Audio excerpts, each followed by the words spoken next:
Hello, everyone. This April marks the 23rd anniversary of the toppling of former dictatorial Saddam Hussein regime. Although Iraq's post-2003 order has been marked by repeated crises, divisions, and ethno-sectarian violence, the state itself has endured, and its constitutional democratic framework has formally survived. Despite ongoing disputes among Iraq's factions, one point of broad consensus remains, which is the political system, however flawed, they have agreed that it should be protected. Iraq held its parliamentary elections in November last year. However, it has not yet formed its new cabinet. So today, I'm happy to be joined by Ali Al-Mawlawi, an independent analyst, a contributor to Iraq Horizons, and researcher who specializes in Iraq's political economy, to unpack the latest developments in Iraq's political system following the election of Nizar Ahmadi as the new president of the Iraqi Republic. We will try to break down how Iraq's political system post-2003 has worked and why the presidency matters. At the same time, how the new Kurdish, Sunni, and Shia divisions and younger leaderships have shaped the current or trying to shape the Iraqi political alliance and system. And at the same time, what the latest tensions reveal about the balance of power among Iraqi main factions. So, hello, Ali. Very glad to see you and to talk to you today. Thank you, Kaka Kamal. Good to be with you. So, if you just break down for our viewers why Iraq held its elections last year in November. However, the political factions have failed so far to form a new Iraqi government or cabinet. Sure. So I think it's quite typical when it comes to government formations that there are delays. We've never really had a government formation that has happened on time. And as some of your listeners are aware, the constitution in Iraq stipulates very clear timelines that should be, in theory, adhered to with regards to the process of government formation. And so, of course, it begins with ratifying the election results, followed by the election of the Speaker of Parliament and the two deputies, followed by the election of the president, who then designates the prime minister, who has 30 days to form his government. And throughout the past 2 decades, every time a government formation has been attempted, there have been lots of delays, and really it's because the political elite have struggled to really kind of agree on the various positions. And I think, this time around hasn't been particularly different. I think what happened this time was, the elections were not controversial, relatively speaking, compared to previous elections. There were no real disputes over the election results. And as a result, the election results were ratified very quickly. And we actually ended up with the election of the speaker and the two deputies on time for the first time, actually. What happened was after that, with regards to the election of the president, essentially the two leading Kurdish parties couldn't agree on a nominee. And the KDP specifically insisted that none of the other political parties within the Shia and Sunni blocs get involved in that process. This led to a lot of delays in the process. At the same time, there was a kind of a parallel process that was related to nominating the prime minister. And this is where the coordination framework, which is made up of, largely the leading Shia parties, they ended up deciding to nominate Nouri al-Maliki. However, it was a very controversial decision. And 2 weeks later, I'm sure you can remember, President Trump issued his Truth Social, which essentially warned Iraq not to go down that path and not to proceed with electing Nouri al-Maliki.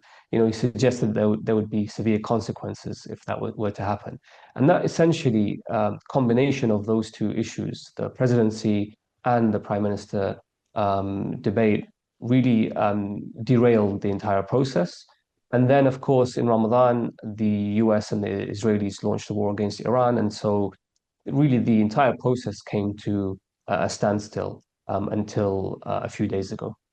Yeah, thank you so much for this very clear explanation of what has happened for the last almost 7 months since the Iraqi parliamentary elections was held.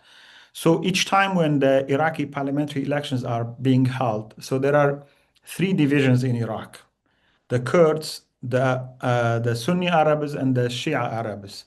And somehow there are these three positions that are, the Iraqi political system somehow is based upon the Speaker of Parliament, the Iraqi presidency, and the premiership, the prime minister position. Since 2003, these three positions, although constitutionally has not prescribed as such, but it has become a sort of custom or norm that these three positions are divided among these three Iraqi components. Can you break down why this Iraqi political system, or what's called Muhasasa, is as such? What's Muhasasa, and why the Iraqi political leadership has failed to implement the constitution as it is? They have approached such kind of political arrangement. So this is a very important question, and it requires a lot of unpacking. So I'll try to do it as Mhm. succinctly as I can. So essentially, if you think about the post-2003 order, Iraq transitioned, or attempted to transition at least, from what was a single-party dictatorship under the Ba'ath regime to one that aspired to be a democracy, one that sought to uphold democratic principles and that included, power sharing within that framework. And so I think really what happened was, because there are three large or main components in Iraq, as you said, the Shia, the Sunni, and the Kurds, there was an attempt to ensure that power was shared in an equitable way. And one of the ways that they sought to do that was to ensure that the three presidencies, as you mentioned, the Prime Minister, the President, and the Speaker of Parliament, that would be shared amongst those three components. And to some extent, it's kind of a rational approach, because in any transition, you need to build confidence between the communities. And it's very important when talking about, Muhasasa, the informal power sharing mechanism that you mentioned, to really consider the historical context that we're talking about in Iraq, before even discussing Muhasasa.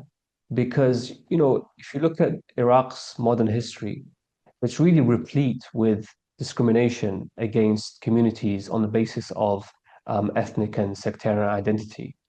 And so when you have that transition post 2003, what you need to do is to ensure that there is sufficient confidence being built amongst these communities, that they all are willing to buy into the new order. Because, democracy, unlike dictatorship, cannot be forced down people's throats. And it's a participatory process. And, so I think there are some aspects of power sharing that are not necessarily bad. In fact, in terms of the principle of power sharing, for any country going through a transition from dictatorship to democracy, there needs to be some level of power sharing that, as I said, breeds confidence amongst the various components of that country. However, Muhasasa isn't just that. There are lots of other aspects of Muhasasa that have been really detrimental to Iraq over the past 2 decades. And one of those components is this idea that, the rent-seeking ability of political parties, i.e., their ability to extract benefits, political and financial benefits from the state, is apportioned amongst the leading political blocs. This is kind of the basis of the word muhasasa. It's an apportionment. And that is very much rooted in corruption, because all of these leading political parties, they try to extract, political economic benefits for themselves through this broad informal, as you said. And it's very important to underscore this. It's an informal power sharing mechanism. And that has been, as I said, detrimental to Iraq. But I think, as I said, it's very important to kind of consider the different aspects of power sharing in Iraq. Some of them are not necessarily bad, and others, as I said, have been detrimental for the country. Yeah, and since 2003, or especially since 2005, after the Iraqi constitution was voted in and the majority of the Iraqi citizens voted for. So this norm has continued. However, recently, this norm, in which it was in a way the Sunnis, the Shias, the Kurds were mainly alone decided who will be for the Kurds, who would be the president, for the Sunnis, who would be the Speaker of Parliament, and for the Shias, who would be the Prime Minister. But recently, especially after the death of former Iraqi President Jalal Talabani, things step by step have evolved in a way that, as if this informal norm is no more respected. And that's one of the key critiques of the KDP, in which they said for the election of the new Iraqi president and also former Iraqi presidents like Barham Saleh and also Latif Rashid, that this norm is not respected because somehow the Kurds are not deciding alone. And let's talk about what happened, why this norm step by step is evolving. Is it a response to the failure of this Muhasasa system, or it's part of the conflict and disputes among these three factions in Iraq that especially the younger leadership, they are seeking different alliances, different coalitions to respond to the Iraqi crisis? So I would say that this insistence that, for instance, the presidency should only be decided by the Kurds, this is more a tactical move by the KDP because they are the largest Kurdish party. They're clearly stronger than the PUK in terms of seats.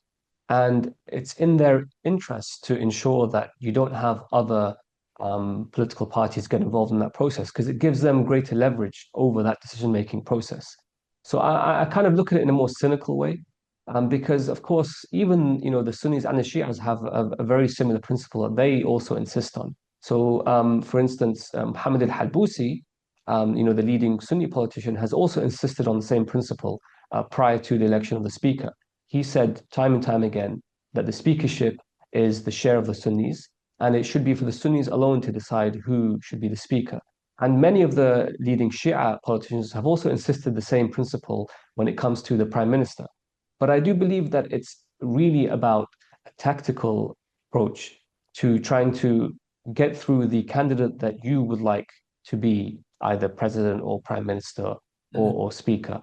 And as you said, I mean, essentially there's nothing to stop other parties from getting involved in that process because we're talking about national positions. I mean, the presidency is a national, he's actually the head of state. And so there's no reason why other parties, non-Kurdish parties, shouldn't have a say in who should be president. And the same applies for the prime minister and the speaker. And I think what happened this time around is that because of, as I'm sure you're very aware, the growing divisions between the PUK and the KDP, in previous years, they had the Kurdistan Alliance and, decisions would be made between the PUK and the KDP, and then they would put that to Baghdad. Over, the last few years, those divisions have grown to the point where that alliance has broken down. And so it's in the PUK's interest to then build an alliance with non-Kurdish parties in order to get their candidate through and to get him elected. And that's really what happened. Essentially, the KDP couldn't convince the PUK to sit down and come to an agreement on a candidate for the presidency. And the PUK went and formed an alliance with a number of Shia and Sunni parties. So could you just, so that our listeners will better understand. So how the current Iraqi coalitions are shaped or alliances? So let's say, the Kurds, within the Kurds, there are divisions. Within the Shias, there are divisions. Within Sunnis as well. But among them, there's somehow a new alliance is being shaped, especially, for example, within the Shia, Khazali, Sudani, Halbusi, and Bafel Talabani, they are somehow coming together. And then Masoud Barzani and also Nouri al-Maliki, they are coming together while the Sadr movement is outside of these coalitions. So could you break down these coalitions and new alliances so that we will have a better picture? Sure. So what you're describing are the informal alliances, because there are formal alliances. And for instance, there is the so-called coordination framework. That is a formal alliance amongst all of the leading Shia parties, and they have actually registered themselves as the largest bloc, which has implications when it comes to who gets to nominate the prime minister. Similarly, the Sunni parties, just after the election, came together and formed sort of a broad umbrella alliance amongst all of the leading Sunni parties. I think with the Kurdish, as I mentioned, with the Kurdish parties, there's an exception because their previous alliance has really broken down. So the Kurds don't have a formal alliance. Now, moving on to the informal alliances that you've mentioned. So I think one of the most interesting emerging informal alliances is, as you mentioned, this camp that consists of Ba'ath al-Talibani, Mohammed Shia al-Sudani, the Prime Minister, Hamd al-Halbusi, Rayan al-Kildani, Qais al-Khazali. Those 4 or 5 leading figureheads have come together, I think, more tactically rather than strategically, in order to really assert some level of control over key positions. The presidency, the election of the presidency is a good example of this. They managed to come together and, first of all, to force through the election to take place in Parliament because there was a lot of resistance, and obviously the KDP they boycotted and they tried to prevent quorum from happening. State of Law, Noor al-Maliki, as you said, is also informally aligned with the KDP, was against this election. And, so what seems to have happened is that there is this informal camp of younger generation politicians that are trying to maneuver themselves to an advantageous position whereby they can decide who is the president. In addition, I think there is an attempt now to decide who the next prime minister will be within this camp. It's going to be a bit more difficult because the internal dynamics are a bit more complicated when it comes to deciding the premiership. And there are other instances as well at the provincial level. So, for instance, there was the election of a new Salahuddin governor in February. And again, it was the same camp of 4 or 5 individuals that managed to get the new Salahuddin governor elected. And this is obviously a cross-sectarian, cross-ethno-sectarian camp that is working closely together. And to some extent, also the Kirkuk governor that was elected by a PUK figure became the election of the Kirkuk governor was also part of this tactical alliance or tactical coalition among these new Iraqi leaders. So let's talk about the election of Nizar Ahmadi, the new Iraqi president. So first of all, who's Nizar Ahmadi? Is he also part of these new leaders within the Iraqi political system? And how this informal camp came together and they challenged Nouri al-Maliki and Masoud al-Barzani? So first of all, Nizar Ahmadi is not a very well-known individual in the political scene. He doesn't really have a very prominent public profile. That's in contrast to previous presidents. All of the previous presidents had very high public profiles. And so he's a 58-year-old man from Duhok province. Again, quite symbolically significant because this is the first, president from Duhok. And essentially, he spent his whole career working for the PUK. And so prior to 2003, he worked very closely with the late Jalal Talibani when he, was the Secretary General of the PUK. And then after 2003, when Imam Jalal became the president, Ahmadi then worked with him as sort of a private secretary, and then he became his chief of staff. And then following on from that, he remained within the president's office, working for Fuad Ma'soom and then Barham Saleh. So really, he's always played that kind of role within the president's office. Really, he's very well acquainted with how, that role works. And then most recently, he became the Minister of Environment under the Sudani government. Now, he only stayed in that post for 2 years.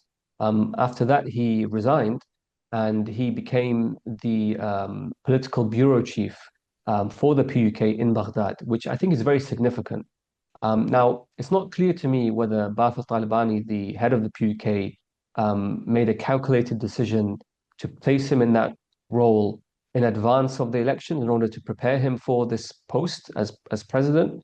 Nevertheless, I think it was a very smart move because that role essentially positions you to have to deal with all of the leading political parties in Baghdad. And as a Kurdish figurehead, that's very, very important if you're trying to lobby them to support you in becoming prime minister, sorry, president. Right. And I think that kind of tactic really worked very well for Nizar Ahmadi and Ba'ath al-Talibani. I think by virtue of the fact that he's been in Baghdad for so long, he's has been able to cultivate those relationships with a broader, political spectrum, and I think that positioned him well to get elected. Yeah, so now the Sunnis have their own speaker. The speaker has been elected. The Kurds, although there are disputes, and the KDP has already left Baghdad, they are also threatening to withdraw from the Iraqi political system, and probably they will not accept Nizar Ahmadi easily. What's remaining is the Shia blocs or the coordination framework to elect their new prime minister. And within the Shias, there's also conflict between Maliki bloc and the others, especially Mohammed Shia al-Sudani, the current prime minister. So can you also break down, how the Shia blocs are nominating their candidate, and whether the Kurds and the Sunnis have a say over who will be the next Iraqi prime minister or not. So constitutionally, there is a requirement following the election of the president, a 15-day limit for the president to then designate the new prime minister. And what it means is that you have something called the largest bloc. The largest bloc in parliament is the bloc with the largest number of seats. And in this instance, it's the coordination framework. They have maybe around 160 seats, if not more. And they initially, as I mentioned, back in January, decided to nominate Noor al-Maliki. And then because of the US objection to that, in addition to, objections within the coordination framework, I mean, not everyone was, happy about nominating Maliki, but they went with it. Now we're in a position where there needs to be a final decision made about who will be their nominee. Because what happens is once they announce who that nominee is, the new president, will need to designate that individual. And that individual will have 30 days to put forward a cabinet to parliament that will then be voted on. And then you'll have a new government. Now, as things stand, we currently have about 9 days or so left. The clock is ticking, and the coordination framework is still negotiating between themselves as to who to finally decide, who to decide on as their final decision on the candidacy of the prime minister. As to whether, Sunnis and Kurds will have a say, I think informally they will have a say. They have to be consulted to some degree because ultimately, you want a government that has the buy-in of both leading Sunni and Kurdish parties. Having said that, given the fact that the coordination framework and the Shia are not only a demographic majority, they're also a political majority in the sense that they can, in theory, push through their choice of prime minister because you only need a simple majority in parliament to push that through. So, on paper, they don't actually need to consult anyone, but they do choose to do that. And I think this has always been part of the custom of Iraqi politics post 2003, that it's not necessarily about what makes sense on paper. It's not just sort of a mathematical calculation. It's also about what is the most appropriate way, what is the best way to maintain political stability in Iraq. And because you have so many political actors, you also have potentially a lot of spoilers in the game. And so what you need to do is try to win over the leading political parties, whether they're Sunni, Shia, Kurd, get them on board and have a government that can, maintain a level of political stability, moving forward. And there are several names that are, mentioned in media to be the potential nominees of the coordination framework. can you mention who are these people? Who are these political figures that possibly become the new Iraqi prime minister?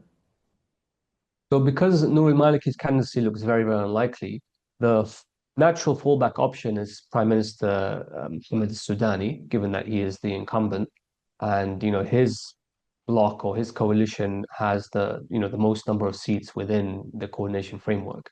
Having said that, there is a lot of opposition still within the coordination framework to give him a second term. Some are leaning towards, kind of a less well-known figure. So, for instance, Basim al-Badri is a name that has become quite, household now, very prominent. He heads what used to be called the De-Ba'athification Committee or the De-Ba'athification Commission, and this is now the Accountability and Justice Commission. And he's held that position for quite a long time now. There's also the current head of the Iraqi intelligence service, and there are also other names, potentially Haider al-Abadi, previous prime minister. Um, as of yet, it's really not clear where the coordination framework is leaning. I think it's going to be very difficult to achieve consensus because we're Mhm. talking about 12 to 14 individuals within the coordination framework that have to make a decision, that get to cast a vote. Mhm. And so ultimately, what it will probably end up with is some sort of supermajority within the coordination framework that, are inclined towards one particular candidate. Yes.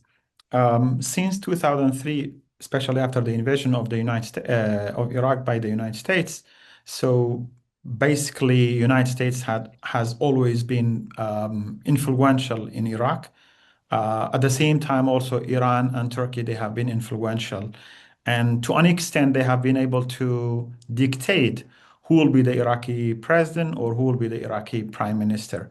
To what extent the United States and Iran have influenced the current election of the new Iraqi president, and to what extent uh, they will have the final say of who will be the new Iraqi prime minister. So if you'd asked me this question back in January, I would have said that, relatively speaking, the level of external influence has diminished significantly compared to previous government formations. I think what we saw after the elections were, Iraqi leaders across the political spectrum really coming together and negotiating amongst themselves about what the next government will look like. However, as I mentioned, there was an intervention by Trump with regards to who would be prime minister. That was kind of a serious escalation because that hasn't happened before. Where in past rounds, of course, the Americans and the Iranians would have influence, but they wouldn't openly and publicly state a veto on any particular candidate. And really, this was the first time that this has happened. Secondly, of course, we have the war that is currently still ongoing. I mean, of course, there's this temporary ceasefire, but I think that also will perhaps change the calculation for both the Iranians and the Americans as to how much influence do they want to exert on the government formation process. It's not clear to me as of yet whether the Americans and the Iranians will sit back and allow the process to take its natural course, or whether they will intervene if they feel that they're really just not happy about who the next prime minister will be. I think we'll really just have to wait and see how it plays out. Okay, let's discuss a little bit because we don't have much time and to extend the talk. But the new Iraqi government possibly will be formed in a month or so, and then Iraq is now amid regional war between Iran and the United States and Israel. So Iraq indirectly has become part of it because of the pro-Iran militias in Iraq. And Iraq is interestingly is a country which is bombed by both without being part of the war, which is very tragicomic, of course. However, for the new Iraqi cabinet, there will be challenges. So if we let's discuss about the main three challenges that you think the new Iraqi cabinet will be facing. So I think the first primary challenge is how can Iraq extract itself from this conflict? Now, there's a lot of uncertainty as to whether, if this ceasefire holds, whether it will include, Iraq, because there's already a lot of debate as to whether Lebanon will be included in the ceasefire. And it's not clear as of yet whether, Iraq will also be included. As you mentioned, there has been a lot of, uptick in violence over the past 6 weeks in Iraq, strikes from both sides as well. And I think if we do have a government, in the midst of all of this uncertainty, then I think primary challenge for the next government will be to come to some sort of agreement between the United States and Iran, in order to ensure that Iraq, is no longer, dragged into this conflict. I think the second challenge, and this challenge existed prior to the war, is an economic challenge because oil prices back then had fallen significantly to around $65 a barrel. I think this current government mismanaged the economy and its finances quite badly, and Iraq was clearly in a lot of trouble. I mean, it was delaying payments of salaries and pensions and other basic payments. And so I think that the next government will have to, tackle this economic challenge head on and try to somehow find a way to once and for all, mobilize non-oil revenues in a way that doesn't leave Iraq vulnerable to, the oil price. And no one really knows where the oil price will go over the next few months. And I think, thirdly, I would say, there's an internal domestic challenge, which is how do you rebuild trust with the local public? I mean, this has been I'm sure your viewers have heard about this trust deficit that exists in Iraq. A lot of people in Iraq are very cynical of the political process. Corruption is rife in Iraq. Rule of law is weak, and all this breeds mistrust and distrust in the political elite. And for me, really, it all boils down to leadership. When you have a leader that sets a standard for how people should behave, for how the political elite should behave, and has zero tolerance for corruption, that's really the only way you can rein in corruption over the long term. There are technical ways to approach this, but I think ultimately it's about leadership. And whoever becomes prime minister, I think, needs to take this, issue seriously because, this trust deficit is not going to go away. It's not going to go away anytime soon, and it is posing a serious, problem to the viability of the political order. Kagali, so let's have my last question, which is probably a little bit sensitive, with regard to the rise of both the nationalisms and sectarianisms within Iraq. So on the Kurdish side and also on the Arab side, there is a rise of nationalisms and sort of, hatred from both sides, and especially you can see in social media. So, what will be your recommendation for the new Iraqi cabinet, the parliament, the presidency, how to be able to bring the communities together rather than further polarizing them? I think political rhetoric is very important. I think politicians need to choose their words carefully, and the parties will always compete against each other. That's the nature of political parties, whether they're Kurdish or Sunni or Shia, they will compete against each other for more power. And part of the challenge is to try to manage these tensions in a way that does not inflame the situation at the societal level, because the average Iraqi is looking at these politicians and how they behave and how they speak to each other as a reflection of the overall situation in the country. And maybe that's not necessarily a fair reflection, right? I mean, the average Sunni, Shia, Kurd, I don't think that their issues are the same as the issues that the politicians have. But unfortunately, I mean, this is no different to any other country. When you have, a tense, polarizing political rhetoric, this, has a downstream effect on society. And so I think the first step is really to rein in rhetoric that involves incitement of hatred, that is discriminatory, that is racist, and they need to really set the standard. And of course, look, politicians all around the world, they're not necessarily the best example, of ethics and fair play. But we have to deal with the politicians we have, and we have to put pressure on these politicians to understand the the scale of Iraq's challenge. And it's really up to them to come to terms with the scale of that challenge and to meet those challenges face on. Ali Al-Mawlawi, an independent analyst, a contributor to Iraqi Horizons, and researcher who specializes in Iraq's political economy. Thank you so much for your brilliant and excellent analysis. Thank you so much. Thank you, Kaka. I appreciate it.